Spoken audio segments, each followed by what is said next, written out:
सियासी गलियारों में इन दिनों एम फैक्टर की चर्चा। एम फैक्टर को लेकर जेडीयू आरजेडी के नेताओं का अलग अलग दावा।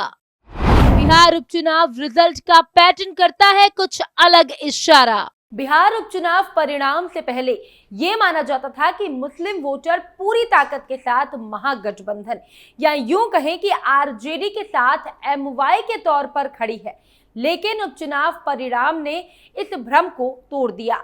जहां एक तरफ आरजेडी के एमवाई समीकरण को बड़ा झटका लगा है, वहीं दूसरी तरफ जेडीयू की ओर एक बार फिर से मुस्लिम वोटर्स का झुकाव बढ़ा है। लेकिन अब सबसे बड़ा सवाल ये खड़ा हो रहा है कि ये मुस्लिम वोटर्स आखिर किसके खेमे में हैं। नमस्कार, आप देख रहे हैं कैपिटल टीवी बिहार और मैं हूं आपके साथ प्रियांशु मिश्रा।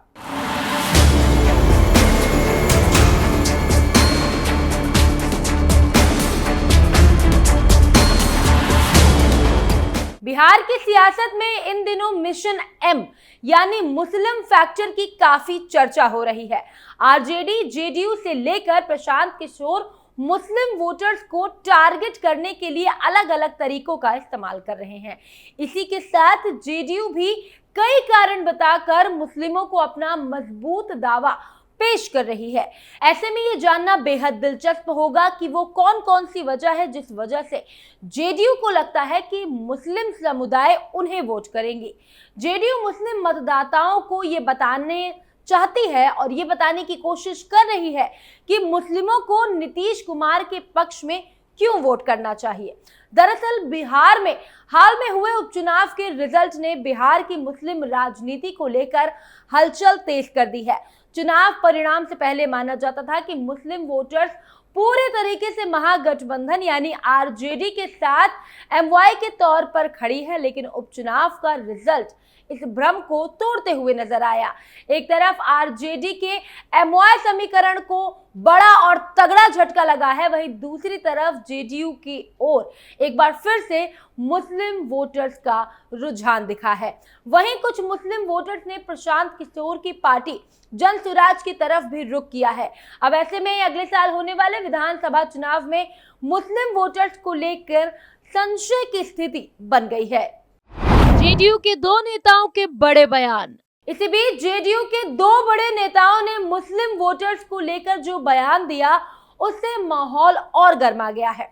दरअसल लल्लन सिंह ने बयान दिया था कि जितना काम सीएम नीतीश कुमार ने मुस्लिम समाज के लिए किया है उतना किसी ने भी नहीं किया, लेकिन इसके बावजूद मुस्लिम वोट नहीं देते हैं, जिसके बाद बिहार में सियासी बयानबाजी का दौर तेज हो गया था।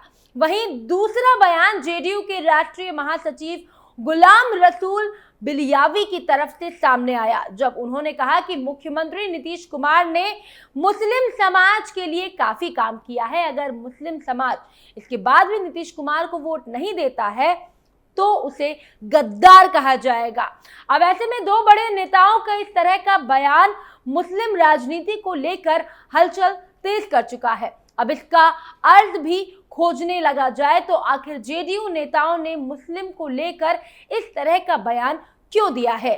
संतोष कुशवाहा ने कह दी बड़ी बात। वहीं इस मामले को लेकर जेडीयू के वरिष्ठ नेता और पूर्णिया के पूर्व सांसद संतोष कुशवाहा कहते हैं कि बिहार में जितना काम मुख्यमंत्री नीतीश कुमार ने किया है उतना आज तक किसी नेता ने नहीं किया, लेकिन इसके बावजूद उन्हें जितना वोट मिलना चाहिए उतना नहीं मिलता। शायद मुस्लिम समाज इस बात से संशय में रहता है कि जेडीयू की सहयोगी बीजेपी है, लेकिन मुस्लिम समाज को ये सोचना चाहिए कि 2010 के पहले भी नीतीश कुमार बीजेपी के साथ थे, तो अब मुस्लिम उन्हें खूब वोट देती थी। अब क्या हो गया? कुशवाहा ने आगे कहा कि मुस्लिम समाज निश्चिंत रहे, नीतीश कुमार के रहते किसी के भी साथ कोई भी ज्यादती नहीं कर सकता है। आरजेडी को अब भी एमवाई में पूरा भरोसा। वहीं इस मामले को लेकर आरजेडी नेता एजाज अहमद कहते हैं कि लालू यादव ने सांप्रदायिकता को कभी अपने शासन में बढ़ने नहीं दिया। कब्रिस्तान की घेराबंदी की शुरुआत करने के साथ साथ मुस्लिम समाज के उत्थान के लिए कई काम किए गए हैं। वहीं तेजस्वी यादव काम को आगे बढ़ा रहे हैं। मुस्लिम समाज को वोट मिलता रहा है और आगे भी आरजेडी को मिलेगा, इसकी पूरी उम्मीद है। वहीं जेडीयू भी नीतीश कुमार के मुस्लिम समाज के लिए किए गए कामों को बताकर मुस्लिम समाज को बड़ा मैसेज देने की कोशिश करते हुए नजर आ रही है। जेडीयू के मुख्य प्रवक्ता नीरज कुमार लंबी फहरिस्त जारी करते हुए सीएम नीतीश कुमार ने मुस्लिम समाज के लिए क्या क्या किया है वो सब कुछ गिनवाया। जेडीयू ने गिनाई योजनाओं की लिस्ट। बिहार राज्य मदरसा सुदृढ़ीकरण योजना, बिहार राज्य अल्पसंख्यक आवासीय विद्यालय योजना, राज्य अल्पसंख्यक कोचिंग योजना।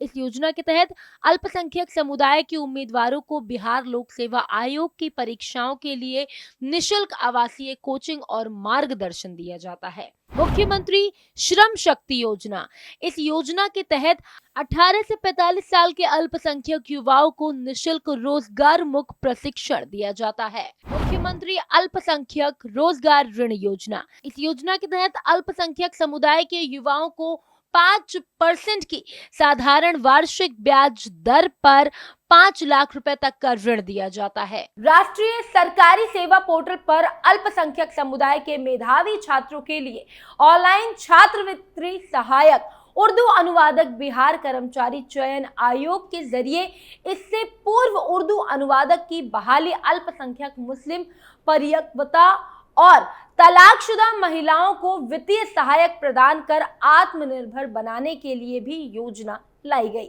जहां एक तरफ दोनों पार्टी मुस्लिम समुदाय को साधने के लिए अपनी अपनी रणनीति पर काम कर रहे हैं, वहीं दूसरी तरफ जेडीयू लगातार आरजेडी के साथ जुबानी जंग करते हुए नजर आ रही है। रोजगार को लेकर बिहार में अब तक क्रेडिट वॉर चल रहा है।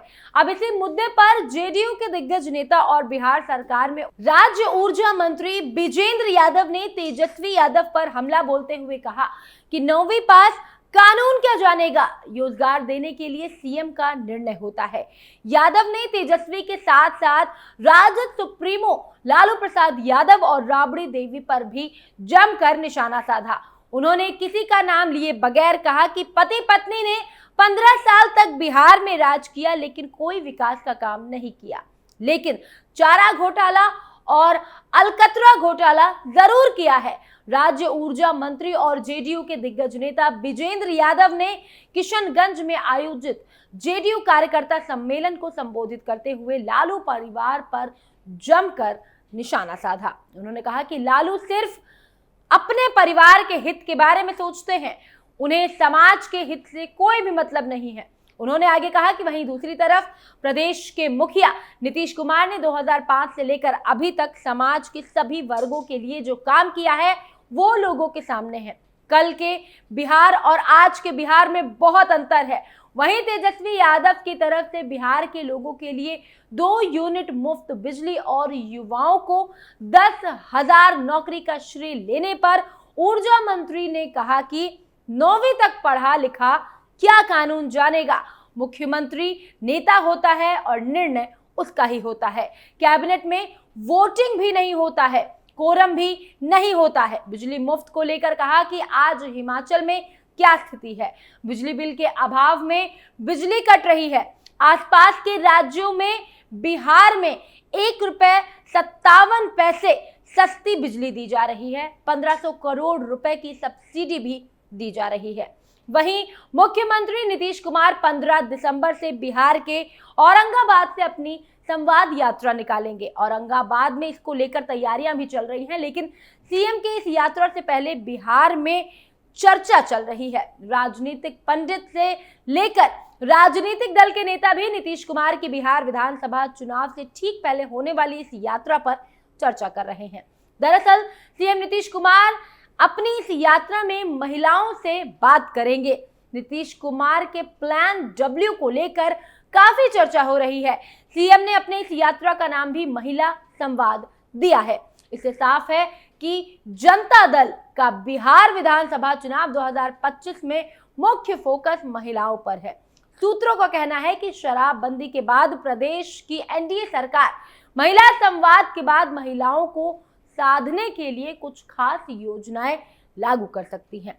ये भी कहा जा रहा है कि मध्य प्रदेश की लाडली योजना और झारखंड की मैया योजना के तर्ज पर बिहार के चुनाव से पहले भी कुछ घोषणा की जा सकती है। मतलब ये साफ हो चुका है कि इस बार 2025 के विधानसभा चुनाव के लिए सभी पार्टियां अभी से लग गई हैं। फिलहाल आज की स्टोरी में इतना ही, फिर से हाजिर होंगे नई खबर के साथ। तब तक के लिए देखते रहिए कैपिटल टीवी बिहार। नमस्कार।